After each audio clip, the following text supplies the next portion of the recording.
This past Monday, the nation paid tribute to its war dead. It was Memorial Day, a day that too often nowadays is more well known for being the unofficial beginning of the summer season. But World War II, and you're seeing scenes from World War II, 16 million Americans served there. They came back, each one of them with a story to tell, but there were some unfinished stories out there as well. Good Sunday morning, everybody. It's those unfinished stories and even untold stories that we're going to focus on today with Bill Beigel. Bill is, how would you describe you? It's too simple to describe you as a military historian.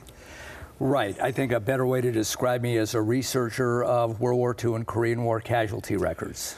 That's the important part. It's the casualty records. Right. People come to you with unfinished, untold stories because they need, as you have described it, closure. Right. Give us an example of what kind of questions people will have. Sure. I did a great project. Now it's probably 10 years ago. I was working with a woman whose father was a POW in World War II. He'd prisoner of war. Prisoner of war. Had been shot down over Hungary, and he had recently passed away. And she knew nothing about his time in the service or anything about him being a prisoner of war, and he refused to talk about it like so many of these guys are. And anyway, I was able to find the report of the crash of his B-24 bomber. And the one part that always stands out in that story is that one of the other members of his crew was up in the nose of the aircraft. And that part of the aircraft is kind of a glass area. And this individual who was the bombardier was about to fall out of that part of the plane. It had been hit by anti-aircraft fire. So my client's father went over to try to grab the guy, and he was already slipping out head first, and he grabbed onto the guy's boot. And the forward progress of the plane caused the rest of him to go out of the plane, and so my client's father was left holding a boot and a sock of this guy that fell out of the plane at 20,000 feet.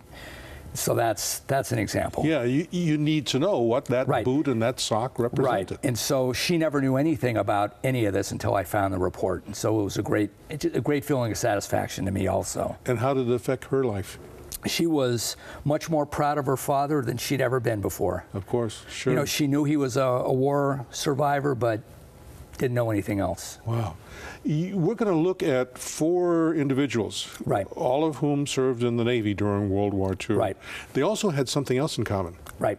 They all went to UCLA. And you graduated from there Yes, as well. I did. A bachelor's degree and a master's degree from UCLA. Any particular reason why you focused on UCLA for some of this work?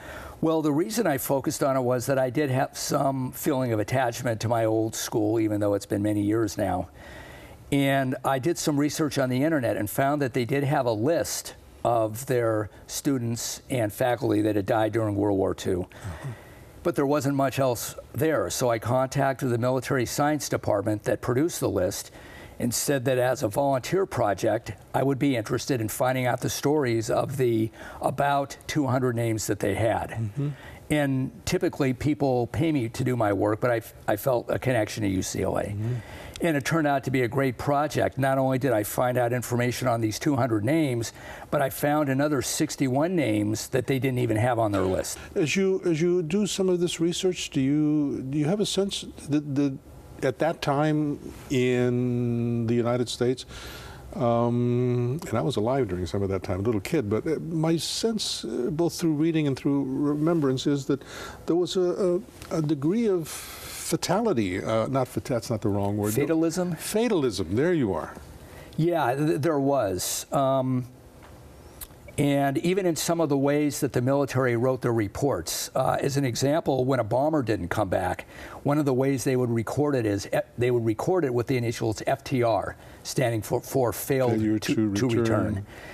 And there was absolutely a sense of fatalism in there. And also when you look at the way that these guys were packed onto the ships, or the way that these 10 or 12 guys were put on these bombers, there was no interest in anything about comfort. It was simply economy and getting these guys to the target, and if you can get them back, good. But they knew that losses were going to be very high. And I've done days where I'd look at March 6, 1944, which was the first daylight raid on Berlin. there were tremendous losses. There were 30 or 40 bombers that didn't come back from that raid, and that's not the biggest day of loss by any means. So fatalism was quite high. What do you need to begin doing research? Well, in most cases, if they can give me a name, then I can go from there. Now, sometimes the names are a bit more common, so I might say, what was his hometown? And with a name and a hometown, I can almost always find their branch of the military and, like I talked about earlier, their service number. And if I've got that, then I can start digging. Have you come up with ones that you were not able to come up with anything? Find anything? The only time I got a name that I couldn't find anything on was a name that was the same name as a guy who had died in the Civil War. Oh. And I don't know how this happened, but I got the file for this guy who died at Gettysburg. And it turned out that the family was mistaken. He had not died in World War II, but had died in Korea. So there was never a file in the World War II records anyway. And speaking of that, very briefly, because we're almost out of time for this segment, World War II veterans are dying off. Right. There aren't a lot left. Right. Does that increase the curiosity of survivors? Yeah, it does. And it's nice. I talk to these guys all the time. I just talked to a guy that was the classmate of one of the other UCLA guys. We talked 2 weeks ago, and he told me his story. And it was interesting because he said they put him in a weather unit, and he said he regretted not being in combat. He worked at a weather station in Iceland, I think. But one of his buddies had died in Borneo. And so he remembered his friend, and he told me that he called his friend's mother after the war, and that she broke down and didn't want to talk to him. And so he remembered that perfectly, 70 years later. Yeah. So Churchill, those who wait also serve? Right. Yeah. And boy, these families that had to have a very hard time with their son or their husband serving. You can find out more about all the work that Bill Beigel does. You can go to his website, which is a fascinating place to be.